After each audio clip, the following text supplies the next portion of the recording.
My YouTube channel. ನಾನು ನಿಮ್ಮ ಪ್ರೀತಿಯ ಪವಿತ್ರ. ಇವತ್ತಿನ ಲಾಗಲ್ಲಿ ನಮ್ಮ ಮೈದನ ಮದುವೆ ಹೇಗಾಯಿತು, ಎಲ್ಲಾಯಿತು, ಹಾಗೆ ಯಾವ ಥರ ಶಾಸ್ತ್ರಗಳಿತ್ತು, ನಾವೆಲ್ಲ ಎಷ್ಟು ಎಂಜಾಯ್ ಮಾಡಿದ್ವಿ ಅನ್ನೋದನ್ನು ನಿಮ್ಮ ಜೊತೆ ಶೇರ್ ಮಾಡ್ತಾ ಇದ್ದೀನಿ.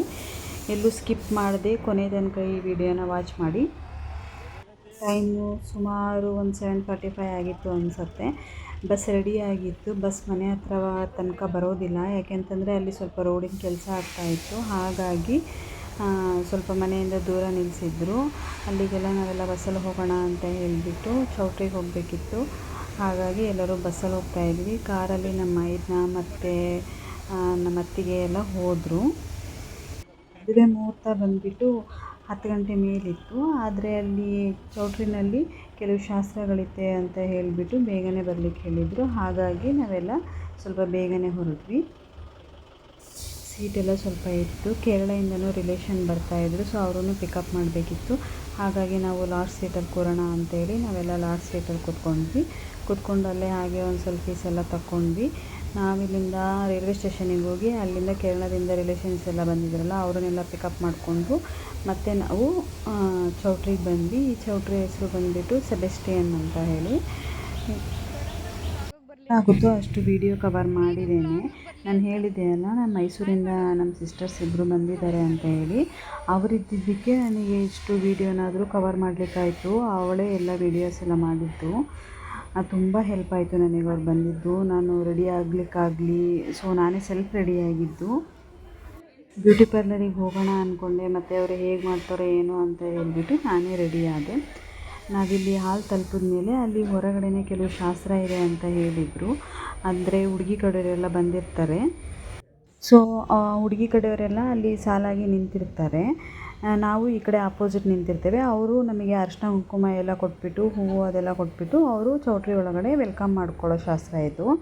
ನಾವು ಒಬ್ಬೊಬ್ಬರಾಗಿ ಹೋಗಿ ಒಬ್ಬರು ಕಳಸ ಹಿಡ್ದಿರ್ತೇವೆ, ಒಬ್ಬರು ಅರಿಶಿನ ಕುಂಕುಮ ಮತ್ತು ಒಬ್ಬರು ಪರ್ಫ್ಯೂಮು, ಹಾಗೆ ಅದೆಲ್ಲ ಹಾಕಿ ನಾವು ಇಬ್ಬರು ಅದೇ ಥರನೇ ಮಾಡಬೇಕು. ಅವರು ಸಹ ಮಾಡ್ತಾರೆ, ನಾವು ಹಾಗೆ ಮಾಡ್ತೇವೆ. ನಮ್ಮಲ್ಲಿ ಹುಡುಗನ ಅಕ್ಕ ಕಳಸ ಹಿಡಿಲಿಕ್ಕೆ, ಸೊ ನಮ್ಮ ಅತ್ತಿಗೆಯವರು ಕಳಸ ಇಟ್ಕೊಂಡಿದ್ರು, ನಾನು ಅರಿಶಿನ ಕುಂಕುಮ ಹೂವು ಇಟ್ಕೊಂಡಿದ್ದೆ. ಇದೆಲ್ಲ ಶಾಸ್ತ್ರ ನಾನು ಇದೇ ಫಸ್ಟ್ ಟೈಮ್ ನೋಡ್ತಾ ಇರೋದು. ನಮ್ಮ ಕಡೆ ಸ್ವಲ್ಪ ಬೇರೆ ಥರ ಅನಿಸುತ್ತೆ. ಮತ್ತು ಮಂಗಳೂರಲ್ಲಿ ಫುಲ್ಲು ಅಂದರೆ ಯಾರ್ದು ಮದುವೆ ಅಟೆಂಡ್ ಮಾಡಿಲ್ಲ, ಜಸ್ಟ್ ಯಾರ್ದೋ ಒಬ್ಬರು ಮ್ಯಾರೇಜಿಗೆ ಹೀಗೆ ರಿಸೆಪ್ಷನಿಗೆ ಹೋಗಿ ಬಂದದ್ದಷ್ಟೇ. ಈ ಥರ ಶಾಸ್ತ್ರ ಎಲ್ಲ ನೋಡಿಲ್ಲ, ಹಾಗಾಗಿ ಇದೇ ಫಸ್ಟ್ ಟೈಮು. ಯಾರೆಲ್ಲ ನನ್ನ ಚಾನಲ್ನ ಸಬ್ಸ್ಕ್ರೈಬ್ ಮಾಡ್ಕೊಳ್ದೆ ನೋಡ್ತಾ ಇದ್ದೀರಾ, ದಯವಿಟ್ಟು ನನ್ನ ಚಾನಲ್ನ ಸಬ್ಸ್ಕ್ರೈಬ್ ಮಾಡ್ಕೊಂಡು ನೋಡಿ. ಹಾಗೆ ಎಲ್ಲೂ ಸ್ಕಿಪ್ ಮಾಡಬೇಡಿ, ಕೊನೆ ತನಕ ವಾಚ್ ಮಾಡಿ. ಯಾವಾಗಲೂ ಸಪೋರ್ಟ್ ಮಾಡ್ತಾಯಿರಿ. ಇದೆಲ್ಲ ಶಾಸ್ತ್ರ ಮಾಡುವಾಗಲೂ ಸಹ ಕೆಲವರು ಅಲ್ಲಿ ನಿಂತ್ಕೊಂಡು ಎಲ್ಲರೂ ಕಾಮಿಡಿ ಮಾಡ್ತಾಯಿದ್ರು. ಶಾಸ್ತ್ರ ಎಲ್ಲ ಒಂಥರ ಚೆನ್ನಾಗಿತ್ತು. ಆ ಪರ್ಫ್ಯೂಮ್ ಹಾಕೋದೆಲ್ಲ, ಅದಕ್ಕೆ ನಾವು ಮನೆಯಿಂದ ಬರ್ತಾ ಪರ್ಫ್ಯೂಮೇ ಹಾಕ್ಕೊಂಡಿಲ್ಲ ಅಂತ ಹೇಳಿ ಕೆಲವರೆಲ್ಲ ತಮಾಷೆ ಮಾಡ್ತಾಯಿದ್ರು. ಮತ್ತು ಈ ಶಾಸ್ತ್ರ ಎಲ್ಲ ಮುಗಿದ ಮೇಲೆ ಹುಡುಗನಕ್ಕ ಕಳಸ ಮತ್ತು ಕನ್ನಡಿ ಎಲ್ಲ ಇಟ್ಕೊಂಡಿರ್ತಾರಲ್ಲ, ಅವರು ಹುಡುಗಿಗೆ ಹೋಗ್ಬಿಟ್ಟು ಕನ್ನಡಿ ತೋರಿಸ್ಲಿಕ್ಕಿದೆ. ಅವರು ಆ ಕನ್ನಡಿಯಲ್ಲಿ ಮುಖ ನೋಡ್ಕೋಬೇಕು. ಮತ್ತು ಅವರೆಲ್ಲರೂ ನಮಗೆ ಚೌಟ್ರಿ ಒಳಗಡೆ ಸ್ವಾಗತ ಮಾಡ್ತಾರೆ. ಎಲ್ಲ ಆದಮೇಲೆ ನಾವೆಲ್ಲರೂ ಚೌಟ್ರಿ ಒಳಗಡೆ ಹೋಗಲಿಕ್ಕೆ. ಈ ಗ್ಯಾಪಲ್ಲಿ ಮದುಮಗನ ಯಾವಾಗ ಒಳಗಡೆ ಕರ್ಕೊಂಡೋದ್ರು ಅಂತಲೇ ನಮಗೆ ಗೊತ್ತಾಗಿಲ್ಲ. ನಾನಂತೂ ನೋಡಲಿಲ್ಲ, ಏಕೆಂತಂದರೆ ಅಲ್ಲೇ ಶಾಸ್ತ್ರ ಆಗ್ತಾಯಿತ್ತಾ, ಅಲ್ಲೇ ಬ್ಯುಸಿ ಇದ್ವಿ. ಇದರಲ್ಲಿ ಹುಡುಗನ ಅಕ್ಕ ಏನಿದ್ದಾರೆ, ನಾವು ಹುಡುಗನ ಕಡೆಯಿಂದ ಧಾರೆ ಸೀರೆ ತಂದಿರ್ತೇವಲ್ಲ, ಅದನ್ನು ಹುಡುಗನ ಅಕ್ಕ ಆದವರು ಮದುಮಗಳಿಗೆ ಕೊಡಲಿಕ್ಕೆ ಆ ಧಾರೆ ಸೀರೆನ ಅವರು ಉಟ್ಕೊಂಡು ಧಾರೆಗೆ ರೆಡಿಯಾಗಿ ಬರಬೇಕು. ಡೆಕೋರೇಷನ್ ಎಲ್ಲ ತುಂಬಾ ಚೆನ್ನಾಗಾಗಿತ್ತು. ನಾನಂತೂ ತುಂಬಾ ಎಂಜಾಯ್ ಮಾಡಿದೆ ಮದುವೆಯಲ್ಲಿ ಅಂತಲೇ ಹೇಳ್ಬೋದು. ಇವಾಗ ಮುಹೂರ್ತ ಇತ್ತಲ್ವ, ಹಾಗಾಗಿ ಎಲ್ಲರೂ ಮುಹೂರ್ತಕ್ಕೆ ರೆಡಿ ಮಾಡ್ಕೊತಾ ಇದ್ದರು.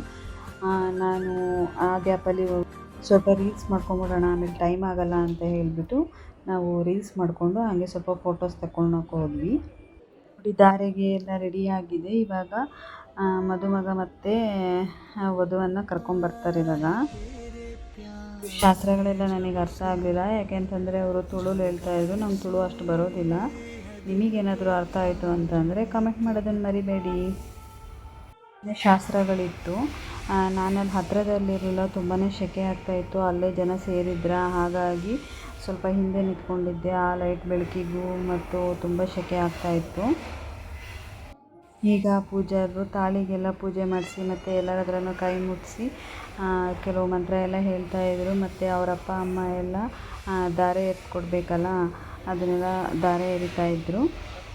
ಸೈಡಲ್ಲಿ ಫ್ಯಾನ್ ಗಾಳಿ ತೊಗೊತಾ ಕೂತ್ಕೊಂಡಿದ್ವಿ. ಹಾಗೆ ಸ್ವಲ್ಪ ಅಲ್ಲೇ ಫೋಟೋಸ್ ತೊಗೊತಾ ಕೂತ್ಕೊಂಡಿದ್ವಿ ನಾವು. ಮದುವೆ ಕಡೆ ಅಷ್ಟು ಗಮನನೇ ಕೊಡಲಿಲ್ಲ, ಯಾಕೆಂತಂದರೆ ಅಲ್ಲೇ ತುಂಬ ಜನ ಇದ್ದರಿಂದ ನಮಗೇನು ಹತ್ರ ಹೋಗೋಕ್ಕೂ ಆಗೋದಿಲ್ಲ, ಮತ್ತೇನು ಕಾಣಿಸೋದೇ ಇಲ್ಲ ಅಂತ ಹೇಳಿ ಅಲ್ಲೇ ಸೈಡಲ್ಲಿ ಕೂತ್ಕೊಂಡಿದ್ವಿ.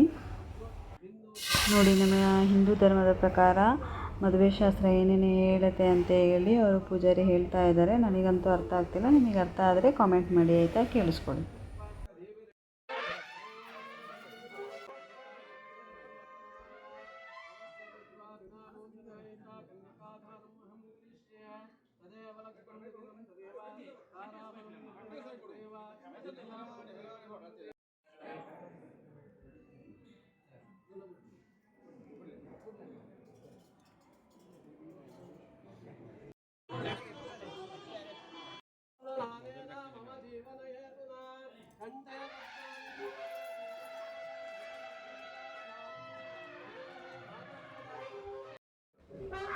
ಕೊನೆಗೂ ತಾಳಿ ಕಟ್ಟಿ ಆಯಿತು, ಮದುವೆ ಅಂತೂ ಆಯಿತು. ಈಗ ಸಪ್ತಪದಿ ತುಳಿಸ್ತಾ ಇದ್ದಾರೆ. ತುಂಬಾ ಶಾಸ್ತ್ರಗಳಿತ್ತು, ಚೆನ್ನಾಗಿತ್ತು ಎಲ್ಲನೂ.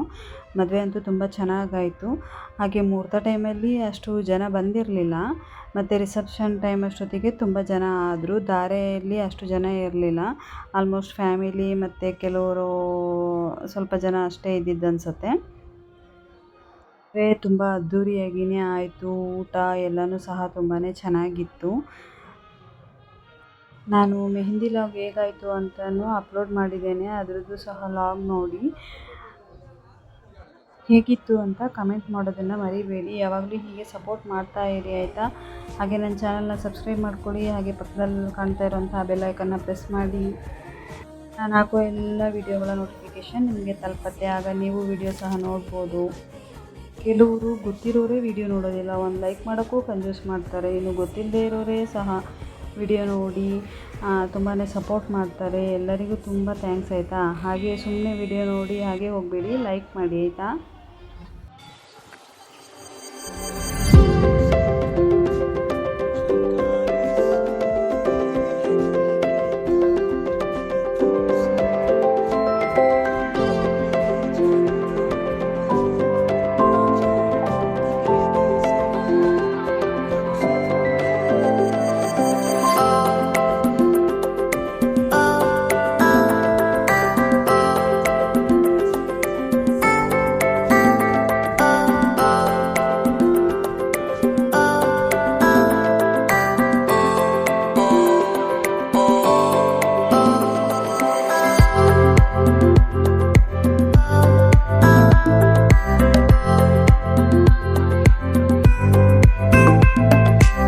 ನೋಡಿದ್ರಲ್ಲ, ಧಾರೆ ಎಲ್ಲ ಆದಮೇಲೆ ಒಂದು 5 ಜನ ಮುತ್ತೈದೆಯರು ಸೇರಿ ಅವರಿಗೆ ಆರತಿ ಮಾಡಲಿಕ್ಕಿದೆ. ಅದಾದಮೇಲೆ ರಿಸೆಪ್ಷನಿಗೆ ರೆಡಿ ಆಗಬೇಕು ಅವರು. ರಿಸೆಪ್ಷನಿಗೆ ಮದುಮಗಳು ಬಂದುಬಿಟ್ಟು ಅದೇ ಧಾರೆ ಸೀರೆನಲ್ಲೇ ಇರ್ತಾರೆ, ಆದರೆ ಮದುಮಗ ಡ್ರೆಸ್ ಚೇಂಜ್ ಮಾಡಲಿಕ್ಕಿದೆ. ಅವರು ನಮ್ಮ ಇದನ್ನ ಸೂಟ್ ಹಾಕಿದ್ರು. ಮತ್ತು ಇವಾಗ ಸ್ಟೇಜ್ ಮೇಲೆ ಕರ್ಕೊಂಡು ಹೋಗ್ತಾ ಇದ್ದಾರೆ ಹುಡುಗಂಗು ಮತ್ತು ಹುಡುಗಿಗೂ. ಈ ಸಾಂಗ್ನಂತೂ ನಾನು ಕೇಳೇ ಇರಲಿಲ್ಲ, ಇದೇ ಫಸ್ಟ್ ಟೈಮ್ ಕೇಳಿದ್ದು. ಟ್ರೆಂಡಿಂಗ್ ಸಾಂಗ್ ಆಗಿತ್ತು, ಆದರೂ ಸ್ವಲ್ಪ ಮದುವೆ ಬ್ಯುಸಿನಲ್ಲಿ ನಾನು ಅಷ್ಟು ಕೇಳಿರಲಿಲ್ಲ. ಇದೇ ಫಸ್ಟ್ ಟೈಮ್ ಕೇಳಿದಾಗ ತುಂಬಾ ಚೆನ್ನಾಗಿದೆ. ಇವಾಗಂತೂ ಎದ್ರು ಕೂತ್ರು ಬರೀ ಇದೇ ಸಾಂಗೇ ಬರ್ತಾ ಇರುತ್ತೆ. ಬಂದರೋ ಬಂದರೋ ಭಾವ ಬಂದರೋ. ಈ ಕಡೆಯವರೆಲ್ಲ ಟೀಮ್ ಬ್ರೈಡ್ ಅಂತ ಹೇಳಿ ಗಾಗಲ್ಸ್ ಎಲ್ಲ ರೆಡಿ ಮಾಡಿದರು. ನಾವೆಲ್ಲ ಅಷ್ಟೊಂದೆಲ್ಲ ಏನು ಪ್ರಿಪ್ರೇಷನ್ ಆಗಿರಲಿಲ್ಲ, ಆದರೆ ಎಂಟ್ರಿ ಮಾತ್ರ ಸಖತ್ತಾಗಿತ್ತು. ಎಲ್ಲರೂ ತುಂಬಾ ಎಂಜಾಯ್ ಮಾಡಿದ್ವಿ. ಇಲ್ಲಿಂದ ಸ್ಟೇಜ್ ತನಕನೂ ಕರ್ಕೊಂಡು ಹೋಗೋ ತನಕನೂ ಡ್ಯಾನ್ಸ್ ಮಾಡಿಕೊಂಡು, ಮತ್ತು ಸ್ಟೇಜ್ ಮೇಲೆ ಹೋದ್ಮೇಲೆ ಸಹ ಎಲ್ಲರೂ ಡ್ಯಾನ್ಸ್ ಮಾಡಿ ಮತ್ತು ರಿಸೆಪ್ಷನ್ ಶುರುವಾಯಿತು. ಫ್ಲವರ್ ಥರ ತೊಗೊಂಡು ಹೋಗ್ತಾ ಇದ್ದಾರಲ್ಲ, ಅದನ್ನು ಸೈಡ್ನಲ್ಲಿ ಇಟ್ಟಿದ್ದರು ಚೌಟ್ರಿನಲ್ಲಿ. ಆದರೆ ನನಗೆ ನನ್ನ ಹಸ್ಬೆಂಡಿಗೂ ಗೊತ್ತಿರಲಿಲ್ಲ ಏನಕ್ಕೆ ಇಟ್ಟಿದ್ದಾರೆ ಇದನ್ನು ಅಂತ ಹೇಳಿ ಯೋಚನೆ ಮಾಡ್ತಾ ಇದ್ವಿ. ನಾವಲ್ಲೇ ಫೋಟೋ ಸೆಕ್ಷನ್ ಎಲ್ಲ ಮಾಡ್ಕೊತಾ ಇದ್ವಿ, ನಾವಿಬ್ಬರು ಫೋಟೋಸ್ ಎಲ್ಲ ತೊಗೊತಾ ಇದ್ವಲ್ಲ. ಆದರೆ ಇದೇನಕ್ಕೆ ಇಲ್ಲಿ ಇಟ್ಟಿದ್ದಾರೆ ಅಂತ ಗೊತ್ತಾಗಲಿಲ್ಲ ನಮಗೆ. ಮತ್ತೆ ಇಲ್ಲಿ ಕರ್ಕೊಂಬರುವಾಗ ಗೊತ್ತಾಗಿದ್ದು ಇದಕ್ಕೋಸ್ಕರ ಇದನ್ನು ಅಲ್ಲಿ ಇಟ್ಟಿರೋದು ಅಂತ ಹೇಳಿ. ಎಲ್ಲ ಮದುವೆಗಳಲ್ಲಿ, ನಿಮ್ಮ ಕಡೆ ನಡೆಯೋ ಮದುವೆಗಳಲ್ಲಿ ಫುಲ್ ಸಖತ್ತಾಗಿ ಎಂಜಾಯ್ ಮಾಡಿದ್ದೀರಾ ಅಂತ ಹೇಳಿ ಕಮೆಂಟ್ ಮಾಡಿ ನನಗೆ ಆಯಿತಾ. ನನ್ನ ತಂಗಿಯರಂತೂ ಫುಲ್ ಎಂಜಾಯ್ ಮಾಡಿದ್ರು. ಅವರಂತೂ ಡ್ಯಾನ್ಸ್ ಮಾಡಿದ್ದು. ಕೆಲವು ತುಳು ಸಾಂಗು ಸಹ ಹಾಕಿದರು, ಆದರೂ ಅದ್ರದ್ದು ಅರ್ಥ ಗೊತ್ತಿಲ್ಲ ಏನಿಲ್ಲ, ಆದರೂ ಸ್ಟೆಪ್ ಹಾಕಿದ್ದು ಅವರಂತೂ ತುಂಬಾ ಎಂಜಾಯ್ ಮಾಡಿದರು. ಅವರಿಗೂ ಸಹ ಖುಷಿಯಾಯಿತು, ನನಗೂ ತುಂಬ ಖುಷಿಯಾಯಿತು. ನಿನ್ನ ಮದುವೆ ನೋಡಿದ್ಮೇಲೆ ನನಗೆ ಅನ್ನಿಸ್ತಾ ಇದೆ, ಇನ್ನು ಮಂಗಳೂರಿನಲ್ಲಿ ಯಾರದೇ ರಿಲೇಷನ್ಸ್ದು ಯಾರದೇ ಮದುವೆ ಇದ್ದರೂ ಯಾವುದೂ ಸಹ ಮಿಸ್ ಮಾಡಬಾರ್ದಪ್ಪ, ಹೋಗಬೇಕು, ಚೆನ್ನಾಗಿ ಎಂಜಾಯ್ ಮಾಡಬೇಕು ಅನ್ನಿಸ್ತಿದೆ. ಮತ್ತು ಆರ್ಕೆಸ್ಟ್ರಾ ಸಹ ಇಡಿಸಿದ್ರು. ಆರ್ಕೆಸ್ಟ್ರೂ ತುಂಬ ಚೆನ್ನಾಗಿತ್ತು. ಅವರು ಯಾರೋ ಆ್ಯಂಕರಿಂಗ್ ಮಾಡ್ತಾಯಿದ್ರು, ಅವ್ರ ಹೆಸರು ನನಗೆ ಮರ್ತೋಯ್ತು. ಅವ್ರದ್ದಂತೂ ವಾಯ್ಸ್ ತುಂಬಾ ಚೆನ್ನಾಗಿತ್ತು ಮತ್ತು ತುಂಬ ಸಖತ್ತಾಗಿ ಆ್ಯಂಕರಿಂಗ್ ಮಾಡಿದ್ರು. ನೋಡಿ ಅವರೇ ಸ್ಟೇಜ್ ಮೇಲೆ ಒಬ್ರಿಗೊಬ್ರಿಗೂ ಪ್ರಪೋಸ್ ಮಾಡಿಸಿದ್ರು. ಪ್ರಪೋಸ್ ಮಾಡಿ ಯಾಕೆ ಒಬ್ರಿಗೊಬ್ರು ಇಷ್ಟ ಆದ್ರಿ, ಯಾಕೆ ಮದುವೆ ಆಗಬೇಕಂತ ಅನ್ನಿಸ್ತು ಅಂತ ಹೇಳಿ ಇಬ್ಬರು ಕೈಯಲ್ಲೂ ಹೇಳಿಸ್ತಾಯಿದ್ರು. ಮತ್ತು ಅದೆಲ್ಲ ಆದಮೇಲೆ ಒಂದು ಸಾಂಗ್ ಡೆಡಿಕೇಟೆಡ್ ಮಾಡಿ ಇಬ್ಬರು ಡ್ಯಾನ್ಸ್ ಮಾಡಬೇಕಂತ ಹೇಳಿದರು. ಇಬ್ಬರು ಡ್ಯಾನ್ಸ್ ಮಾಡ್ತಾಯಿದ್ರು. ನಮ್ಮ ಮೈದ್ನ ಅಂತೂ ತುಂಬ ನಾಚ್ಕೊತಾ ಇದ್ರು ಅನಿಸುತ್ತೆ. ಅವ್ರಿಗೆ ತುಂಬ ಸಂತೋಷ, ನಾಚಿಕೆ ಎಲ್ಲ ಒಟ್ಟೊಟ್ಟಿಗೆ ಆಗ್ತಾಯಿತ್ತು. ಅವರಿಗೆ ನೋಡಿದ್ರೇ ಗೊತ್ತಾಗ್ತಾ ಇದೆ. ಇಬ್ಬರು ಪ್ರಪೋಸ್ ಮಾಡಿದ್ದು ಸಹ ತುಂಬ ಚೆನ್ನಾಗಿತ್ತು. ಆ ಪ್ರಪೋಸ್ ಮಾಡ್ತಾ ನಾವು ನೋಡ್ತಾ ಇದ್ವಾ, ಹಾಗೆ ವೀಡಿಯೋ ಮಾಡೋದು ಮರ್ತೋಯ್ತು, ಹಾಗಾಗಿ ಅದು ಕ್ಲಿಪ್ ಮಿಸ್ ಆಗಿದೆ. ಓವರಾಲ್ ಹೇಳ್ಬೇಕಂತಂದರೆ ಮದುವೆ ಪ್ರತಿಯೊಂದು ಎಲ್ಲನೂ ತುಂಬ ಚೆನ್ನಾಗಿತ್ತು. ಊಟನೂ ಸಹ ತುಂಬ ಚೆನ್ನಾಗಿತ್ತು. ಆದರೆ ಊಟದ್ದು ತುಂಬ ಲೇಟ್ ಆಗಿಬಿಟ್ಟಿತ್ತು. ನಮಗೆಲ್ಲ ತುಂಬ ಹೊಟ್ಟೆ ಹಶ್ವಾಗ್ತಾಯಿತ್ತು. ಆದರೆ ಅವರು ನಾವು ಹುಡುಗಿ ಜೊತೆ ಊಟಕ್ಕೆ ಹೋಗ್ಬೇಕಂತ ಹೇಳಿ ಮತ್ತು ಬಂದಿರೋ ರಿಲೇಷನ್ಗಳನ್ನೆಲ್ಲ ಊಟ ಮಾಡಿ ಕಳಿಸ್ಬೇಕಲ್ಲ, ಅವರಿಗೆಲ್ಲ ಮಾತಾಡ್ಸೋದು ಅದರಲ್ಲೇ ಟೈಮ್ ಆಗ್ತಾಯಿತ್ತು. ಹಾಗಾಗಿ ನಾವು ಊಟಕ್ಕೆ ಹೋಗೋಕ್ಕಾಗಲೇ ಇಲ್ಲ. ಲೇಟಾಗಿತ್ತು ನಾವು ಊಟಕ್ಕೆ ಹೋಗುವಾಗ. ಆಲ್ಮೋಸ್ಟ್ ಒಂದು 3 ಮೇಲಾಗಿತ್ತು ಅನಿಸುತ್ತೆ. ತುಂಬ ಐಟಮ್ ಇತ್ತು, ಆದರೆ ನಾನು ಜಾಸ್ತಿ ಏನು ಊಟ ಮಾಡಲಿಲ್ಲ. ನನಗೆ ಬಿರಿಯಾನಿ ಅಂದರೆ ತುಂಬ ಇಷ್ಟ ಅಲ್ಲ, ಬಿರಿಯಾನಿ ತುಂಬ ಚೆನ್ನಾಗಿತ್ತಂತ ಅದನ್ನೇ 2 ಸರಿ ಹಾಕಿಸ್ಕೊಂಡೆ. ಮತ್ತು ಚಿಕನ್ ಸುಕ್ಕ ಎಲ್ಲ ಇತ್ತು, ಅದೆಲ್ಲ ಏನು ನಾನು ಜಾಸ್ತಿ ತಿನ್ನೋಕ್ಕೆ ಹೋಗಲಿಲ್ಲ. ಮತ್ತು ಐಸ್ ಕ್ರೀಮು, ಲೈಮ್ ಸೋಡಾ ಎಲ್ಲ ಇತ್ತು. ನನಗೆ ಲೈಮ್ ಸೋಡಾ ಅಂದರೆ ತುಂಬ ಇಷ್ಟ, ಹಾಗಾಗಿ ಐಸ್ ಕ್ರೀಮ್ ತಿನ್ನಲಿಲ್ಲ. 1-2 ಗ್ಲಾಸ್ ಲೈಮ್ ಸೋಡಾ ಕುಡಿದೆ. ಅಲ್ಲಿಗೆ ಹೊಟ್ಟೆ ಫುಲ್ಲಾಯಿತು. ಮತ್ತು ಇಲ್ಲಿಂದ ಮನೆಗೆ ಹೋಗೋ ಅಷ್ಟೊತ್ತಿಗೆ ಸಂಜೆ ಆಗಿತ್ತು. ನಾವು ಮತ್ತೆ ಬೇಗನೂ ಅಂದರೆ ಇಂಥ ಮುಹೂರ್ತದಲ್ಲಿ ನೋಡಿ ಹುಡುಗಿನ ಮನೆ ತುಂಬಿಸ್ಕೋಬೇಕಲ್ಲ, ಹಾಗಾಗಿ ಬೇಗ ಊಟ ಮಾಡ್ಕೊಳ್ಳೋಣ ಅಂದ್ಕೊಂಡ್ವಿ. ಆದರೆ ಅವರಿಬ್ರದ್ದು ಫೋಟೋ ಸೆಕ್ಷನ್ನೇ ಮುಗೀತಿರಲಿಲ್ಲ. ಹೊಟ್ಟೆ ಬೇರೆ ತುಂಬ ಹಸಿವಾಗ್ತಾಯಿತ್ತು. ಮತ್ತು ಊಟಕ್ಕೆ ಹೋಗೋಣ ಅಂತೇಳಿ ಮತ್ತು ಅದಾದಮೇಲೆ ಎಲ್ಲರೂ ಅಲ್ಲಿ ಗ್ರೂಪ್ ಡ್ಯಾನ್ಸ್ ಮಾಡ್ತಾಯಿದ್ರು. ಅಲ್ಲಿ ಫೋಟೋ ಸೆಕ್ಷನಿಗೆ ಬೇರೆ ಕರಿತಾಯಿದ್ರು. ನನಗಂತೂ ಅಲ್ಲಿ ಡ್ಯಾನ್ಸ್ ಮಾಡ್ತಾಯಿದ್ರೆ ಮನಸ್ಸೆಲ್ಲ ಅಲ್ಲೇ ಇತ್ತು. ಲಾಸ್ಟಿಗೆಲ್ಲ ಫ್ಯಾಮಿಲಿ ಫೋಟೋ ಎಲ್ಲ ತೆಗಿತಾರಲ್ಲ, ಎಲ್ಲ ಅದರಲ್ಲಿ ಬ್ಯುಸಿಯಾಗಿದ್ದರು. ಕೆಲವರೆಲ್ಲ ಕೂತ್ಕೊಂಡು ಡ್ಯಾನ್ಸ್ ನೋಡ್ತಾಯಿದ್ರು, ಕೆಲವರು ಡ್ಯಾನ್ಸಲ್ಲಿ ಜಾಯ್ನ್ ಆಗೋರೆಲ್ಲ ಆಗ್ತಾಯಿದ್ರು. ಐ ಹೋಪ್ ಈ ವಿಡಿಯೋ ನಿಮ್ಮೆಲ್ಲರಿಗೂ ಇಷ್ಟ ಆಗಿದೆ ಅಂತ ಅಂದ್ಕೊಂಡಿದ್ದೀನಿ. ನಾನು ಹೇಗೆ ಎಂಜಾಯ್ ಮಾಡಿದ್ನೋ ಹಾಗೆ ಈ ವಿಡಿಯೋ ನೋಡ್ತಾ ನೀವು ಹಾಗೆ ಎಂಜಾಯ್ ಮಾಡಿದ್ರಿ ಅಂತ ಅಂದ್ಕೊಂಡಿದ್ದೀನಿ. ಈ ವಿಡಿಯೋ ಇಷ್ಟ ಆಗಿದ್ದರೆ ಲೈಕ್ ಮಾಡೋದನ್ನು ಮರಿಬೇಡಿ, ಹಾಗೆ ಕಮೆಂಟ್ ಮಾಡಿ, ಶೇರ್ ಮಾಡಿ, ಮತ್ತು ನಾನು ಹೇಗೆ ಕಾಣಿಸ್ತಾ ಇದ್ದೆ ಅಂತ ಹೇಳಿ ಕಮೆಂಟ್ ಮಾಡಿ, ಆಯಿತಾ. ನಮ್ಮ ಹಸ್ಬೆಂಡ್ ಅಂತೂ ತುಂಬ ಬ್ಯುಸಿಯಾಗಿದ್ದರು. ಅವರು ಹೋಗಿ ಬಂದವ್ರನ್ನೆಲ್ಲ ಮಾತಾಡಿಸ್ಬೇಕಿತ್ತಲ್ಲ, ಹಾಗಾಗಿ ಎಲ್ಲರನ್ನೂ ಮಾತಾಡಿಸ್ತಾ ಮತ್ತು ಊಟದ ಕಡೆ ಎಲ್ಲ ಅವ್ರು ಎಲ್ಲಿ ಊಟ ಆಗ್ತಾ ಇರೋದು ಅದೆಲ್ಲ ಕಳಿಸ್ಬೇಕಿತ್ತು. ಹಾಗಾಗಿ ಅವರಂತೂ ತುಂಬ ಬ್ಯುಸಿ ಇದ್ದರು. ಅವರಷ್ಟಕ್ಕೆ ಅವ್ರು ಬ್ಯುಸಿ ಇದ್ದರು, ನನ್ನಷ್ಟಕ್ಕೆ ನಾನು ಎಂಜಾಯ್ ಮಾಡ್ತಾಯಿದ್ದೆ. ಒಟ್ಟಿನಲ್ಲಿ ಮದುವೆ ಅಂತೂ ತುಂಬ ಚೆನ್ನಾಗಾಯಿತು. ತುಂಬ ಅಂದರೆ ತುಂಬಾ ಎಂಜಾಯ್ ಮಾಡಿದ್ವಿ, ತುಂಬ ಖುಷಿಯಾಯಿತು. ಹಾಗೆ ಮದುವೆಗೆಲ್ಲ ಯಾರೆಲ್ಲ ಬಂದು ವಧುವರರನ್ನು ಆಶೀರ್ವಾದ ಮಾಡಿದ್ರು ಅವರೆಲ್ಲರಿಗೂ ಸಹ ತುಂಬ ಹೃದಯದ ಧನ್ಯವಾದಗಳು. ತುಂಬ ಖುಷಿಯಾಯಿತು ನಮಗಂತೂ ಮದುವೆಗೆ ಬಂದದ್ದು. ಕೆಲವರು ನಾನು ಅಂದ್ಕೊಂಡಿರಲಿಲ್ಲ ಬರ್ತಾರೆ ಅಂತ.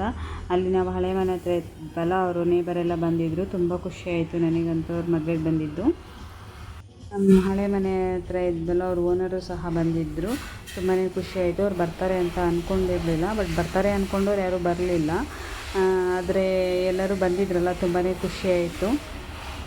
ಕೊನೆಯಲ್ಲಿ ಡ್ಯಾನ್ಸ್ ಮಾಡ್ತಾ ಅದು ಎಲ್ಲ ಸಾಂಗ್ ಆಗೋಗಿತ್ತು. ಅದು ಅಳಗಿಯ ಲೈಲ ಇದೆಯಲ್ಲ, ಆ ಸಾಂಗ್ ಇಷ್ಟ ನನಗೆ. ಆ ಸಾಂಗ್ ಪ್ಲೇ ಆಗುವಾಗ ಎಲ್ಲರೂ ಡ್ಯಾನ್ಸ್ ಮಾಡುವಾಗ ನಮ್ಮ ಸ್ಟೇಜ್ ಮೇಲೆ ಗ್ರೂಪ್ ಫೋಟೋ ಇತ್ತು. ಸೊ ಹಾಗಾಗಿ ನಾನು ಅಲ್ಲೋಗಿದ್ದೆ. ಮತ್ತು ಆ ಸಾಂಗ್ ಹೇಳಿ ಅಂತ ಹೇಳಿ ಅವ್ರ ಹತ್ರ ಹೇಳಿದ್ನ, ಅದಕ್ಕೆ ನೀವು ಒಬ್ಬರೇ ಡ್ಯಾನ್ಸ್ ಮಾಡಬೇಕಂತ ಹೇಳಿ ನಿಲ್ಲಿಸಿದ್ರು. ಮತ್ತು ನಾನು ಡ್ಯಾನ್ಸ್ ಮಾಡೋಕ್ಕೆ ಸ್ಟಾರ್ಟ್ ಮಾಡಿದೆ, ಮತ್ತು ಎಲ್ಲರೂ ಬಂದು ಜಾಯ್ನ್ ಆದ್ರ.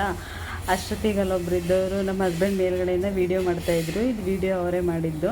ಅಲ್ಲಿದ್ದರು ನೀವು ಹೋಗಿ ಡ್ಯಾನ್ಸ್ ಮಾಡಿ ಅಂತ ಹೇಳಿದ್ರ. ಮತ್ತು ಆಮೇಲೆ ಅವರನ್ನು ಕಳಿಸಿದ್ರು. ಅವ್ರು ಬಂದೊಂದು ಸ್ಟೆಪ್ ಹಾಕಿ ಹೋದರು. ಆಮೇಲೆ ಹೇಗಿತ್ತು ಮದುವೆ ಎಲ್ಲ, ಎಲ್ಲರಿಗೂ ಇಷ್ಟ ಆಯಿತಾ? ಐ ಹೋಪ್ ನಿಮ್ಮೆಲ್ಲರಿಗೂ ಇಷ್ಟ ಆಗಿದೆ ಅಂತ ಅಂದ್ಕೊಂಡಿದ್ದೀನಿ. ತುಂಬಾ ಚೆನ್ನಾಗಾಯ್ತಲ್ವಾ. ಸೊ ಟೈಮ್ ಆಯಿತು ಅಂತ ಹೇಳಿ ಹುಡುಗಿನ ಮನೆ ತುಂಬಿಸ್ಕೊಬೇಕಿತ್ತು. ನಾವೆಲ್ಲರೂ ಮನೆಗೆ ಹೊರಟ್ವಿ. ಟ್ರೈನಲ್ಲಿ ಅಳೋ ಸೀನೆಲ್ಲ ಏನೂ ನಡೀಲಿಲ್ಲ. ಎಲ್ಲರೂ ಖುಷಿಯಾಗಿಯೇ ಮನೆಗೆ ಬಂದ್ವಿ. ನಮ್ಮ ಅತ್ತೆ ಮನೆ ಕಡೆ ಶಾಸ್ತ್ರ ಏನಂತಂದರೆ, ಸೇರು ಒದ್ದಿ ಮನೆಗೆ ಬರೋ ಹಾಗಿಲ್ಲ. ನಮ್ಮ ಕಡೆ ಎಲ್ಲ ಸೇರು ಒದ್ದಿ ಮನೆಗೆ ಒಳಗಡೆ ಎಂಟ್ರಿ ಆಗಲಿಕ್ಕಲ್ವ. ಆದರೆ ನಮ್ಮ ಅತ್ತೆ ಮನೆ ಸೈಡಲ್ಲಿ ದೀಪ ಇಟ್ಕೊಂಡು ಮನೆ ಸೊಸೆ ಒಳಗಡೆ ಬರಬೇಕು. ಮತ್ತು ಆ ದೀಪನ ದೇವ್ರ ಮನೆ ಹತ್ರ ಇಟ್ಟು ಕೈ ಮುಕ್ಕೋಬೇಕು, ದೇವರಿಗೆ ನಮಸ್ಕಾರ ಮಾಡಬೇಕು. ಈ ರೀತಿ ಶಾಸ್ತ್ರ ನೋಡ್ತಾ ಇದ್ದೀರಾ ನೀವೆಲ್ಲ. ಈ ರೀತಿ ನಾನು ಸಹ ಹೀಗೆ ದೀಪ ಇಟ್ಕೊಂಡು ಬಂದಿದ್ದು. ನಮ್ಮ ಕಡೆ ಎಲ್ಲ ಏನಪ್ಪ ಅಂತಂದರೆ ಹೊಸಲಿನ ಪೂಜೆ ಮಾಡಿಬಿಟ್ಟು ಮತ್ತು ಆಮೇಲೆ ಸೇರೆಲ್ಲ ಊದ್ಬಿಟ್ಟು ಒಳಗಡೆ ಬರಲಿಕ್ಕೆ ಅಲ್ವಾ. ಆದರೆ ಇಲ್ಲಿ ನಮ್ಮ ಅತ್ತೆ ಮನೆ ಸೈಡಲ್ಲಿ ಆ ಥರ ಇಲ್ಲ. ಮಂಗಳೂರಿನಲ್ಲಿ ಬೇರೆ ಕಡೆ ಎಲ್ಲ ಮೋಸ್ಟ್ಲಿ ಸೇರೊದ್ದಿನ ಒಳಗಡೆ ಬರೋದು ಅನಿಸುತ್ತೆ. ಆದರೆ ನಮ್ಮ ಅತ್ತೆ ಮನೇಲಿ ಮಾತ್ರ ಈ ಥರ ದೀಪ ಇಟ್ಕೊಂಡು ಒಳಗಡೆ ಬರೋದು. ಒಳಗಡೆ ಬಂದಾದಮೇಲೆ ಆ ದೀಪನ ತೊಗೊಂಡೋಗಿ ದೇವ್ರ ಮನೆ ಹತ್ರ ಇಟ್ಬಿಟ್ಟು ದೇವರಿಗೆ ಕೈ ಮುಕ್ಕೊಬೇಕು. ಇದೆಲ್ಲ ಆದಮೇಲೆ ಎಲ್ಲರಿಗೂ ಸಹ ಟಯರ್ಡಾಗಿತ್ತು, ಅವರಿಬ್ರಿಗೂ ಸಹ ಟಯರ್ಡಾಗಿದೆ ಅಂತೇಳಿ ಕೂರಿಸಿದ್ವಿ. ಮತ್ತೊಂದು ಶಾಸ್ತ್ರ ಇದೆ, ಏನಪ್ಪ ಅಂತಂದರೆ ಅವರಿಬ್ಬರು ಅಂದರೆ ಸೊಸೆಗೆ ಒಳಗಡೆ ಬರ್ತಾರಲ್ವ, ಬಂದಾದಮೇಲೆ ಅತ್ತೆ ಆದವರು ಒಂದು ಲೋಟ ಹಾಲು ತಂದು ಕೊಡಲಿಕ್ಕಿದೆ. ಆ ಹಾಲನ್ನು ಇಬ್ಬರು ಶೇರ್ ಮಾಡಿ ಹಾಲು ಕುಡಿಬೇಕು. ಕಿತ್ತು ನಮ್ಮ ಮೈದನನ ಮದುವೆ ಲಾಗು ಮತ್ತು ಮೆಹಂದಿ ಲಾಗ್ನು ಸಹ ನಾನು ಅಪ್ಲೋಡ್ ಮಾಡಿದ್ದೀನಿ. ದಯವಿಟ್ಟು ಯಾರೆಲ್ಲ ಆ ವಿಡಿಯೋ ನೋಡಿಲ್ಲ ಹೋಗಿ ವಾಚ್ ಮಾಡಿ, ಲೈಕ್ ಮಾಡಿ, ಕಮೆಂಟ್ ಮಾಡಿ, ಹಾಗೆ ಶೇರ್ ಮಾಡಿ, ಹೀಗೆ ಸಪೋರ್ಟ್ ಮಾಡ್ತಾಯಿರಿ. ಈ ವಿಡಿಯೋನು ಸಹ ನಿಮ್ಮೆಲ್ಲರಿಗೂ ಇಷ್ಟ ಆಗಿದೆ ಅಂತ ಅಂದ್ಕೊಂಡಿದ್ದೀನಿ. ಆದಷ್ಟು ನನ್ನ ಕೈಲಾದಷ್ಟು ವಿಡಿಯೋ ಮಾಡಿದ್ದೇನೆ. ಮದುವೆ ವಿಡಿಯೋನ ಲೇಟಾಗಿ ಅಪ್ಲೋಡ್ ಮಾಡ್ತಾಯಿದ್ದೀನಿ, ಯಾರು ಬೇಜಾರಾಗಬೇಡಿ. ತುಂಬ ಅಂದರೆ ತುಂಬಾ ಬ್ಯುಸಿ ಇದ್ದಿದ್ದರಿಂದ ಇನ್ನೂ ಸಹ ಬ್ಯುಸಿ, ಆದರೂ ಟೈಮ್ ಮಾಡಿಕೊಂಡು ನಾನು ಅಪ್ಲೋಡ್ ಮಾಡ್ತಾಯಿದ್ದೀನಿ. ವಿಡಿಯೋ ಎಡಿಟ್ ಮಾಡೋಕ್ಕೇ ಟೈಮ್ ಆಗಿರಲಿಲ್ಲ, ಮತ್ತು ಫೋನ್ ಮೆಮೊರಿ ಬೇರೆ ತುಂಬ ಆಗಿಬಿಟ್ಟಿತ್ತು, ಮತ್ತು ಅಲ್ಲಿ ಇಲ್ಲಿ ಹೋಗೋದೇ ಆಗಿತ್ತು, ಬರೀ ತಿರುಗಾಡೋದೇ ಆಗಿದೆ. ಹಾಗಾಗಿ ಟೈಮೇ ಇಲ್ಲ ನನಗೆ ವಿಡಿಯೋ ಮಾಡಲಿಕ್ಕೆ. ಮತ್ತು ಡೈಲಿ ಲಾಗ್ ಸಹ ಮಾಡೋಣ ಅಂತ ಅಂದ್ಕೊತೀನಿ. ಈ ಹಳೆ ವಿಡಿಯೋಗಳೇ ಅಪ್ಲೋಡ್ ಆಗಿಲ್ಲ, ಹಾಗಾಗಿ ಲಾಗ್ ಮಾಡ್ತಾಯಿಲ್ಲ. ಮತ್ತು ಹೀಗೆ ಸಪೋರ್ಟ್ ಮಾಡ್ತಾಯಿರಿ. Thank you for watching.